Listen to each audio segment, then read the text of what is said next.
को तो मार सकते हो, लेकिन आप किसी विचार को नहीं मार सकते हो। विचार क्या है? विचार वही है जो महापुरुषों ने इस आंदोलन को चलाया था। उन्होंने जो विचार हम लोगों को दिए हैं, जिस तरह से उन्होंने इस मूवमेंट को चलाया है, जो उन्होंने लिखा है, जो ग्रंथ हमारे पास है, जिस तरह से हम लोग पढ़ते हैं, उनसे जो विचार निकले हैं, तो उन्हीं विचारों की बात यहाँ पे हो रही है। विचार का मतलब आप कहीं अलग दुनिया में मच रही है, इसको जानना जरूरी होता है। तो बाबा साहब भीमराव अंबेडकर जी ने एक बात कही थी कि व्यक्ति को भी मारा जा सकता है और विचारधारा को भी मारा जा सकता है। विचारधारा को अगर जीवित रखना है तो विचारधारा का प्रचार प्रसार होना बहुत जरूरी है। अगर विचारधारा का प्रचार प्रसार नहीं होगा तो विचारधारा भी मर सकती है। पहले लोगों ने कहा था कि व्यक्ति को मार दो, विचार नहीं खत्म हो सकता है, लेकिन बाबा साहब ने उसको आगे बढ़ाते हुए क्या कहा कि विचार को भी मारा जा सकता है अगर विचार का प्रचार प्रसार नहीं हुआ।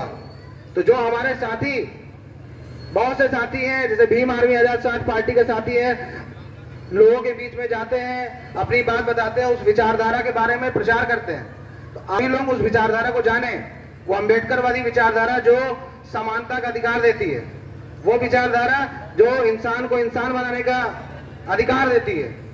क्योंकि इस विचारधारा के सिवा हमारे पास कुछ है नहीं। हमारे जो पुरखे थे, हम लोगों ने विरासत में, उन्होंने हमको सिर्फ ये विचारधारा दी है और ये संघर्ष दिया है, आंदोलन दिया है कि ये समय समय पर जो महापुरुष आए हैं उन्होंने इस आंदोलन को आगे बढ़ाया है। और अब ये आंदोलन आज हम नौजवान साथियों पे, बुजुर्गों पे, माओ पे, सबके कंधों पे है, जो आज के इस दौर में है।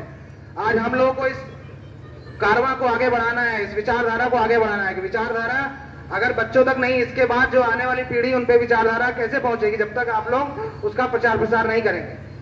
खाली मोबाइल पे शॉर्ट्स देखना, बतिया लेना, ट्विटर पे इधर उधर कर लेना, इससे कुछ नहीं होगा। आप लोग अगर मोबाइल है उसको भी माध्यम बनाइए। भाई यूट्यूब है, यूट्यूब पे डाल के देखिए, अपने महापुरुषों की जीवनी को पढ़िए। कौन थे? पेरियार ईवी रामास्वामी नायकर को जान के तो देखिए, उन्होंने स्वाभिमान आंदोलन जो चलाया, स्वाभिमान आंदोलन क्या था आप लोगों के लिए, हम समाज के लोगों के लिए उन्होंने स्वाभिमान आंदोलन चलाया था। 1924 में एक आंदोलन चला था, वाइकम आंदोलन नाम था उसका, वाइकम सत्याग्रह। उस आंदोलन में क्या, उस आंदोलन की जो नींव थी वो लड़ाई किस चीज की थी, ये चीज आपको जाननी जरूरी होगी। वो लड़ाई किस चीज की थी, इसको आप यूट्यूब पे देखिए। मैं शॉर्ट में खाली आपको बताऊंगा, उसको पूरा पढ़िएगा, क्योंकि उसमें बहुत लोग ही जाने गई हैं, लेकिन आप लोगों ने शायद आज तक नाम ही नहीं होगा। 1924 में एक सत्याग्रह हुआ था इस देश में, जिससे हम दलित समाज के लोगों को, पिछड़े समाज के लोगों को सड़क पर चलने के अधिकार के लिए सिर्फ लड़ाई थी कि हम लोग भी इंसान हैं, हम लोग को भी इंसानों की तरह कम से कम सड़क पर चलने का अधिकार तो मिले। वो लड़ाई किसने लड़ी थी, वो चीज आपको जाननी पड़ेगी। उसके लिए आपको पढ़ना पड़ेगा। वो वाइकम सत्याग्रह आपको 1924 को पढ़ना पड़ेगा, जानना पड़ेगा, देखना पड़ेगा। यूट्यूब पे अवेलेबल है, गूगल पे अवेलेबल, पढ़िए, जानिए कि विचारधारा जो मैं बता रहा हूँ ये सब चीजें कनेक्टेड है, एक दूसरे से जुड़ी हुई है। इसके बाद 1927 में एक महार सत्याग्रह हुआ। वो किस लिए हुआ, यहाँ बहुत से लोग जानते हैं, क्योंकि बाबा साहब ने उस मूवमेंट को चलाया था, उस सत्याग्रह को चलाया था, तब जाके हम लोगों को पानी पीने का अधिकार मिला था। ये सब चीजें आप लोग जानते हैं कि नहीं जानते हैं? तो आप लोग अपने समय को ये देखिए कि ये जो विचारधारा है, जो महापुरुषों का आंदोलन था, वो कैसे कैसे किस किस समय पे कौन कौन से महापुरुष आए हैं। पेरियार रामास्वामी नायकर के बारे में जानिए, ज्योतिबा फुले साहब के बारे में जानिए। आपको जो बहुजन समाज में विभिन्न विभिन्न महापुरुष आए हैं, कबीर साहब को जानिए, संत रविदास जी को जानिए, उनकी वाणी को पहचानिए, उन्होंने क्या लिखा था। जब आप लोग जानेंगे नहीं तो खाली जय भीम करने से नहीं होगा। यहाँ एकत्रित होकर एक दिन मीटिंग करने से नहीं होने वाला। आप लोग को जागरूक होना पड़ेगा, समझना पड़ेगा आपके हक अधिकारों को लूट कौन रहा है और आपकी लड़ाई कौन लड़ रहा है, ये आपको जानना होगा। जब तक कि आप अपने अधिकारों को जान नहीं पाएंगे, लड़ाई नहीं कंप्लीट नहीं होगी, हम वहां पहुंच नहीं पाएंगे जहां पे हमें पहुंचना है। सिर्फ समय को गुजार देना, आज मीटिंग है, चलो वहां चलते हैं, मीटिंग होने वाली, कुछ लोग आएंगे, बोलेंगे, चले जाएंगे और बात खत्म, इससे नहीं होगा। ये चीज पहले भी हो चुकी है, इसीलिए आज आजादी के 70 सालों बाद भी हम लोग इस देश में अपना एक प्रधानमंत्री नहीं बना पाए हैं।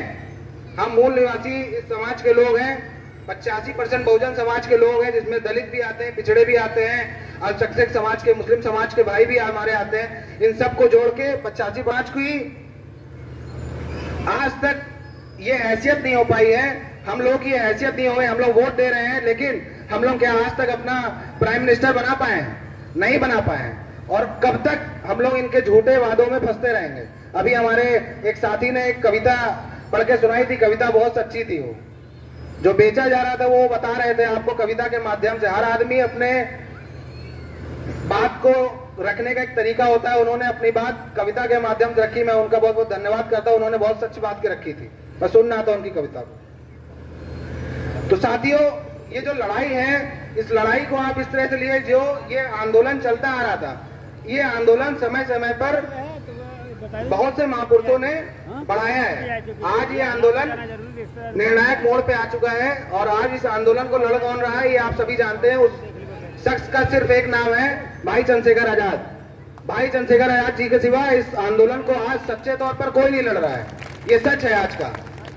जो महापुरुषों का आंदोलन है उसको वही आदमी लड़ सकता है, वही संघर्षशील आदमी लड़ सकता है जो उसके दर्द को महसूस कर। जिसको दर्द नहीं होगा, वो कहते हैं ना, वो पीर पराई कोई दर्द नहीं जानता है, दूसरे का दर्द कोई, वो दर्द वही जान सकता है जो आपके बीच का होगा। वो आपके बीच के हैं, अपनी बात करते हैं, बहुजन समाज की बात करते हैं। जो मूवमेंट काशीराम साहब ने चलाया था, जो बहुजन समाज एकत्रित करके, जो पिछड़े दलित समाज है, पिछड़े समाज है और 6,743 जातियों में बटे हुए इस मूल निवासी समाज को एकत्रित करके बहुजन समाज बनाया था। उस मूवमेंट को सच्चे मायने में अगर आज इस देश में कोई आदमी बढ़ा रहा है तो उसका सिर्फ एक ही नाम है, भाई चंद्रशेखर आजाद। हम सब उनके सैनिक हैं, हम सब उन लोगों के एक